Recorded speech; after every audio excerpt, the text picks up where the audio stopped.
नमस्कार दोस्तों, आप सभी का स्वागत है आपके अपने YouTube चैनल ज्ञान स्टडी LMP पर। दोस्तों, आज हम सामान्य ज्ञान में साइंस के क्वेश्चन पढ़ेंगे जो कि आपकी इम्पॉर्टेंट हैं सभी परीक्षाओं के लिए। Important question for all exam.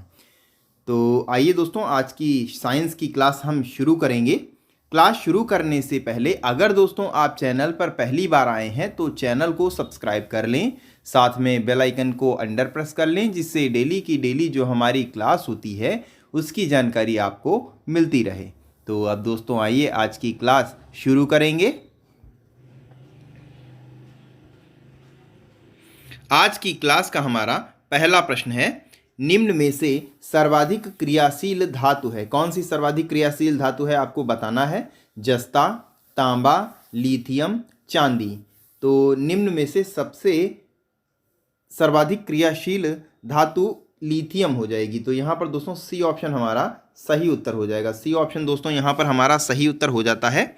अगले प्रश्न पर दोस्तों अब हम चलेंगे। अगला दोस्तों हमारा प्रश्न आ जाता है, निम्न में से कौन सी अदिश राशि के उदाहरण हैं। दोस्तों चार यहाँ पर अदिश राशियाँ, अदिश राशियाँ और सदिश राशियाँ सब मिला के दी हुई हैं। आपको बताना है इनमें से अदिश राशियों के उदाहरण कौन कौन से हैं। द्रव्यमान, तापमान, विस्थापन, विद्युत धारा।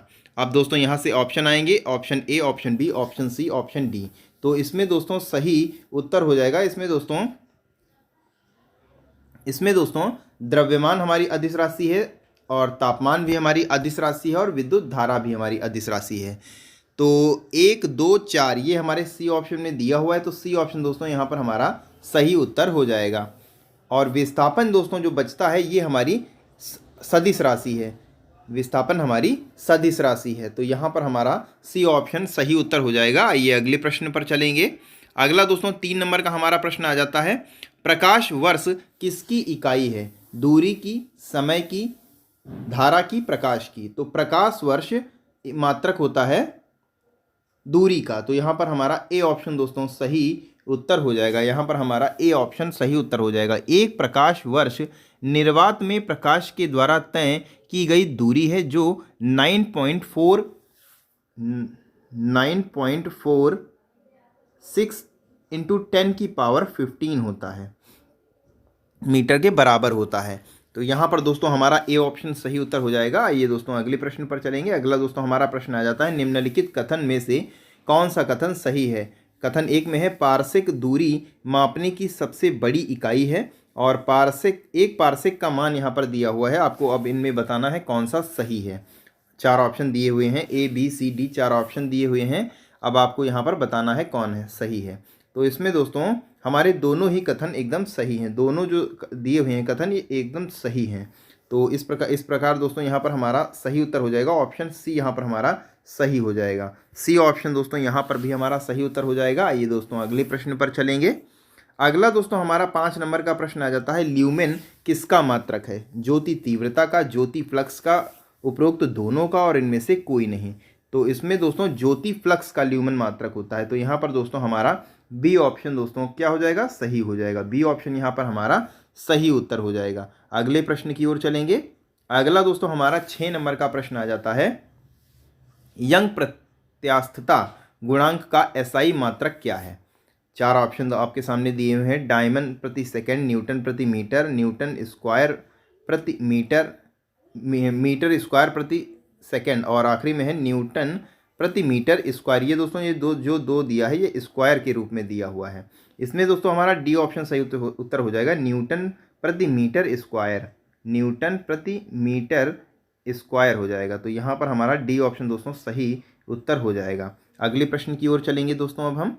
अगला दोस्तों हमारा 7 नंबर का प्रश्न आ जाता है, त्वरण ज्ञात करने का सही सूत्र कौन सा है। यहाँ पर त्वरण ज्ञात करने का सही सूत्र आपको बताना है। 4 ऑप्शन आपके सामने दिए हुए हैं, आपको बताना है इनमें से कौन सा सही है। तो इसमें दोस्तों त्वरण को ए से मापते हैं और त्वरण का सूत्र और v इसमें जो दिया हुआ है v हमारा वेग हो जाता है और t हमारा समय हो जाता है। तो इसमें सही उत्तर हो जाएगा ऑप्शन ए जो दिया हुआ है, एकदम सही उत्तर हो जाएगा। ए ऑप्शन दोस्तों यहाँ पर हमारा सही उत्तर हो जाएगा। आइए दोस्तों अगले प्रश्न पर चलेंगे। अगला दोस्तों हमारा प्रश्न है, पदार्थ के संवेग और वेग के अनुपात से कौन सी भौतिक राशि प्राप्त की जा सकती है? वेग, द्रव्यमान, त्वरण, बल। तो इसमें दोस्तों सही उत्तर हो जाएगा द्रव्यमान। तो यहाँ पर दोस्तों हमारा बी ऑप्शन क्या हो जाएगा? बी ऑप्शन हमारा सही उत्तर हो जाएगा। आइए अगले प्रश्न पर चलेंगे। अगला दोस्तों हमारा 9 नंबर का प्रश्न आ जाता है, एक प्रकाश वर्ष किसके बराबर होता है? एक प्रकाश वर्ष किसके बराबर होता है? 4 ऑप्शन दोस्तों यहाँ पर ABCD हमारे ऑप्शन 4 दिए हुए हैं। अब आपको यहाँ पर बताना है एक प्रकाश वर्ष किसके बराबर होता है। तो अभी दोस्तों थोड़ी देर पहले हम बता चुके हैं, एक प्रकाश वर्ष 9.46 × 10⁻15 होता है। यह अभी हमने अब इससे पहले वाले क्वेश्चन में आपको बताए थे। तो मीटर प्रति मीटर होता है ये। तो यहाँ पर हमारा ए ऑप्शन दोस्तों दिया हुआ है, तो ए ऑप्शन यहाँ पर हमारा सही उत्तर हो जाएगा। आइए अगले प्रश्न पर चलेंगे। अगला दोस्तों हमारा प्रश्न आ जाता है 10 नंबर का हमारा प्रश्न है, किसी वस्तु की अंतिम स्थिति तथा प्रारंभिक स्थिति के बीच न्यूनतम दूरी को क्या कहते हैं? संवेग, वेग, चाल, विस्थापन। तो किसी वस्तु के बीच की न्यूनतम दूरी को विस्थापन कहते हैं। तो यहाँ पर विस्थापन यानी डी ऑप्शन दोस्तों हमारा सही उत्तर हो जाएगा। विस्थापन एक अदिश राशि, विस्थापन एक सदिश राशि होती है। सदिश राशि होती है, ये हम आपको अभी थोड़ी देर पहले बताए भी थे। और विस्थापन का मान धनात्मक, ऋणात्मक या शून्य कुछ भी हो सकता है। तो यहाँ पर हमारा डी ऑप्शन दोस्तों सही उत्तर हो जाएगा। अगले प्रश्न की ओर चलेंगे हम। अगला दोस्तों हमारा 11 नंबर का प्रश्न आ जाता है, न्यूटन के पहले नियम को क्या कहते हैं? न्यूटन का जो पहला नियम था उसको क्या कहते हैं? संवेग का नियम, ऊर्जा का नियम, जड़त्व का नियम, आघूर्ण का नियम। तो इसका दोस्तों सही उत्तर हो जाएगा जड़त्व का नियम। न्यूटन का जो पहला नियम था उसे जड़त्व का नियम कहते हैं। तो यहाँ पर सी ऑप्शन हमारा सही उत्तर हो जाएगा। अगले प्रश्न पर दोस्तों हम चलेंगे। अगला दोस्तों हमारा 12 नंबर का प्रश्न आ जाता है, यदि किसी चलती हुई वस्तु का वेग को 2 गुना कर दिया जाए, यदि किसी चलती हुई वस्तु के वेग को 2 गुना कर दिया जाए तो उसका भार कैसा हो जाएगा? भार 2 गुना हो जाएगा, गतिज ऊर्जा 4 गुना हो जाएगा, त्वरण 2 गुना हो जाएगा, गतिज ऊर्जा 2 गुना हो जाएगा। तो इसका दोस्तों सही उत्तर हो जाएगा गतिज ऊर्जा 4 गुना हो जाएगा। यानी यहाँ पर हमारा बी ऑप्शन दोस्तों सही उत्तर हो जाएगा। किसी वस्तु का द्रव्यमान अगर हम 2 गुना करते हैं तो उसकी गतिज ऊर्जा 2 गुनी हो जाएगी, और द्रव्यमान आधा करने पर उसकी गतिज ऊर्जा आधी हो जाएगी। वस्तु का वेग 2 गुना करने पर वस्तु की गतिज ऊर्जा 4 गुनी हो जाएगी, और वेग आधा करने पर वस्तु की गतिज ऊर्जा 1/4 हो जाएगी। तो गतिज ऊर्जा यहाँ पर 4 गुनी सही उत्तर हो जाएगा। बी ऑप्शन हमारा सही उत्तर हो जाएगा। आइए अगले प्रश्न पर चलेंगे। अगला दोस्तों 13 नंबर का हमारा प्रश्न आ जाता है, एनीमोमीटर में निम्नलिखित में से किसका मापन किया जाता है? पानी के बहाव की गति का, पवन वेग का, प्रकाश की तीव्रता का, पानी की गहराई का। तो इसका दोस्तों सही उत्तर हो जाएगा पवन वेग का। तो यहाँ पर हमारा बी ऑप्शन दोस्तों सही उत्तर हो जाता है। अगले प्रश्न की ओर हम चलेंगे। अब हम 14 नंबर के प्रश्न पर पहुंच चुके हैं। 14 नंबर का हमारा प्रश्न है, निम्नलिखित SI यूनिट में से कौन सही सुमेलित नहीं है? कार्य जूल का मात्रक होता है, एकदम सही सुमेलित है। द्रव्यमान किलोग्राम एकदम सही है। बल न्यूटन एकदम सही है। दाब डाइन, ये दोस्तों गलत है। दाब का मात्रक पास्कल होता है। दाब का मात्रक पास्कल होता है। तो यहाँ पर हमारा डी ऑप्शन दोस्तों इस प्रश्न का सही उत्तर हो जाएगा। डी ऑप्शन यहाँ पर हमारा सही उत्तर हो जाएगा। आइए अगले प्रश्न पर चलेंगे। अगला दोस्तों हमारा प्रश्न 15 नंबर का हमारा प्रश्न आ जाता है, पत्थर को ठोकर मारने से व्यक्ति को चोट लगने का कारण क्या होता है? जड़त्व, वेग, प्रतिक्रिया, संवेग। तो इसका दोस्तों सही उत्तर हो जाएगा प्रतिक्रिया। यहाँ पर हमारा सही उत्तर हो जाएगा। क्रिया प्रतिक्रिया का दोस्तों आपने नियम पढ़ा होगा, तो यहाँ पर प्रतिक्रिया हमारा सही उत्तर हो जाएगा। यानी सी ऑप्शन दोस्तों यहाँ पर हमारा सही उत्तर हो जाता है। अगले प्रश्न पर दोस्तों चलेंगे। अगला दोस्तों हमारा 16 नंबर का प्रश्न आ जाता है, दूध को मथने पर क्रीम अलग हो जाती है, इसका कारण क्या है? आपको यहाँ पर बताना है। अभिकेंद्र बल, अपकेंद्र बल, गुरुत्वाकर्षण बल, घर्षण बल। तो यहाँ पर हमारा सही उत्तर हो जाएगा अपकेंद्र बल। यहाँ पर हमारा सही उत्तर हो जाएगा।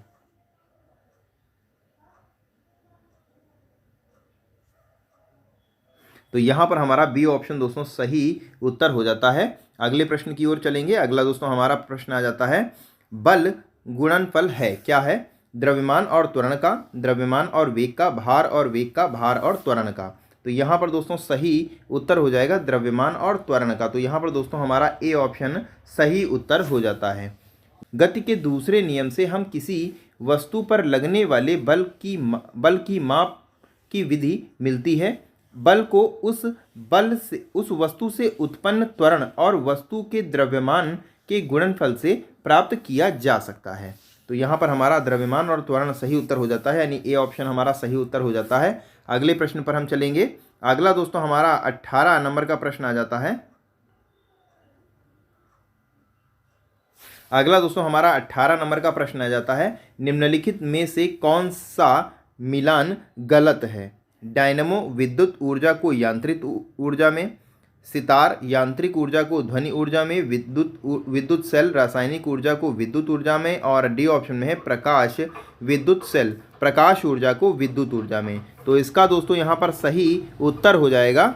यहाँ पर दोस्तों सितार की बात करें तो सितार ध्वनि ऊर्जा को यांत्रिक ऊर्जा में बदलता है, एकदम सही है। विद्युत सेल यांत्रिक ऊर्जा को विद्युत, एकदम सही है दोस्तों। प्रकाश विद्युत सेल प्रकाश ऊर्जा को विद्युत ऊर्जा में, एकदम सही है।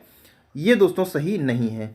डायनमो यांत्रिक ऊर्जा को विद्युत ऊर्जा में रूपांतरित करता है, विद्युत मोटर विद्युत ऊर्जा को यांत्रिक ऊर्जा में कन्वर्ट करता है। तो यहाँ पर दोस्तों ए ऑप्शन दोस्तों जो दिया हुआ है हमारा ए ऑप्शन दोस्तों इस प्रश्न का सही उत्तर हो जाएगा। ए ऑप्शन दोस्तों यहाँ पर हमारा सही उत्तर हो जाता है। ए ऑप्शन दोस्तों इस प्रश्न का सही हो जाएगा। अगले प्रश्न पर चलेंगे। अगला दोस्तों हमारा प्रश्न है, अगला दोस्तों हमारा 19 नंबर का प्रश्न है, प्रथम श्रेणी के उत्तोलक में बीच में स्थित होता है भार, आयास, आलंब, डी ऑप्शन है, और डी ऑप्शन है उपयुक्त में से कोई भी नहीं।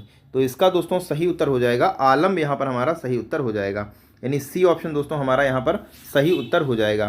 प्रथम श्रेणी के उत्तोलक में आलंब, आयास, आलंब जो होता है वो आयास और भार के बीच में होता है। तो यहाँ पर हमारा प्रथम श्रेणी का सी उत्तर सही उत्तर हो जाएगा। आइए अगले प्रश्न पर चलेंगे।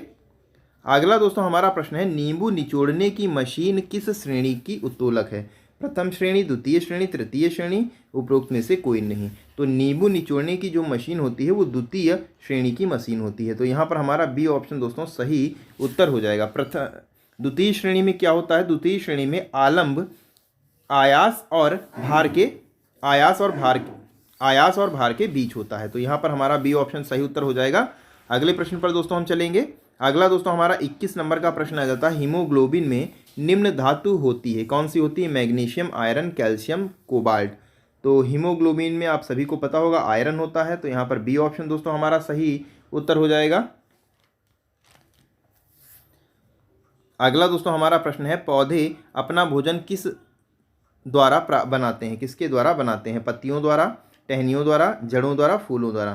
तो पौधे अपना भोजन बनाते हैं पत्तियों के द्वारा। तो यहाँ पर हमारा ए ऑप्शन सही उत्तर हो जाएगा। तो यहाँ पर हमारा ए ऑप्शन सही उत्तर हो जाएगा। पौधे अपना भोजन प्रकाश संश्लेषण नामक प्रक्रिया द्वारा निर्मित करते हैं, और प्रकाश संश्लेषण के दौरान पौधे हरी पत्तियों में मौजूद हरित लवक की सहायता से ऊर्जा या प्रकाश ऊर्जा को प्राप्त करके उसे रासायनिक ऊर्जा में परिवर्तित करते हैं। तो यहाँ पर हमारा ए ऑप्शन सही उत्तर हो जाएगा। आइए अगले प्रश्न पर चलेंगे। अगला दोस्तों हमारा 23 नंबर का प्रश्न है, अमाशय क्या स्रावित करता है? श्लेष्मल, पाचक रस, हाइड्रोक्लोरिक अम्ल, और डी ऑप्शन है उपरोक्त सभी। तो अमाशय स्रावित करता है, ये सभी स्रावित करता है। तो यहाँ पर दोस्तों हमारा डी ऑप्शन दोस्तों सही उत्तर हो जाएगा। अगले प्रश्न पर चलेंगे। अगला दोस्तों हमारा 24 नंबर का प्रश्न है, जीवन रक्षक घोल यानी ORS का कौन सा घटक नहीं है? ये दोस्तों लगभग सभी लोगों ने ये पिया होगा, तो आपको बताना है इसमें दोस्तों नमक, पानी होता है, नमक होता है, और चीनी होती है। नींबू का रस इसमें अक्सर लोग घर में जो बनाते हैं तो मिक्स जरूर कर लेते हैं, लेकिन ORS का ये घटक नहीं होता है। तो यहाँ पर दोस्तों हमारा डी ऑप्शन सही उत्तर हो जाएगा। डी ऑप्शन यहाँ पर हमारा सही उत्तर हो जाता है। आइए अगले प्रश्न पर चलते हैं। अगला दोस्तों हमारा प्रश्न आ जाता है 25 नंबर का प्रश्न है, और आज का हमारा अंतिम प्रश्न है, मनुष्य के शरीर में हृदय को एक बार धड़कने के लिए कितना समय लगता है? 1 second, 2 second, 0.8 second, 1.5 second, 1.5 second. तो यहाँ पर हमारा सही उत्तर हो जाएगा, यहाँ पर हमारा सही उत्तर हो जाएगा 0.8 सेकेंड, यानी सी ऑप्शन दोस्तों इस प्रश्न का सही उत्तर हो जाएगा। एक स्वस्थ मनुष्य के हृदय को 1 मिनट में 70 से 75 तक कह सकते हैं बार धड़कता है, और प्रत्येक हृदय चक्र को पूरा करने में इसे लगभग 0.8 सेकेंड का समय लगता है। तो यहाँ पर हमारा सी ऑप्शन दोस्तों सही उत्तर हो जाएगा। तो कैसी लगी दोस्तों आज की क्लास, आपको कमेंट करके बताना है, और अगर दोस्तों आज की क्लास अच्छी लगी हो तो वीडियो को लाइक करें और ज़्यादा से ज़्यादा शेयर करें। और अगर दोस्तों आप चैनल पर पहली बार आए हैं या अभी तक आपने चैनल को सब्सक्राइब नहीं किया है तो चैनल को सब्सक्राइब ज़रूर कर लें। और इसके अलावा दोस्तों अगर किसी भी प्रश्न में आपको कोई भी डाउट हो या इसका विस्तार से जानने के इच्छुक हैं तो आप कमेंट बॉक्स में आप बता सकते हैं, आपके समस्या का हल ज़रूर किया जाएगा। तो इसी के साथ दोस्तों फिर आज की क्लास हम यहीं पर समाप्त करेंगे, मिलेंगे अगली क्लास में। तब तक के लिए नमस्कार, जय हिंद, जय भारत।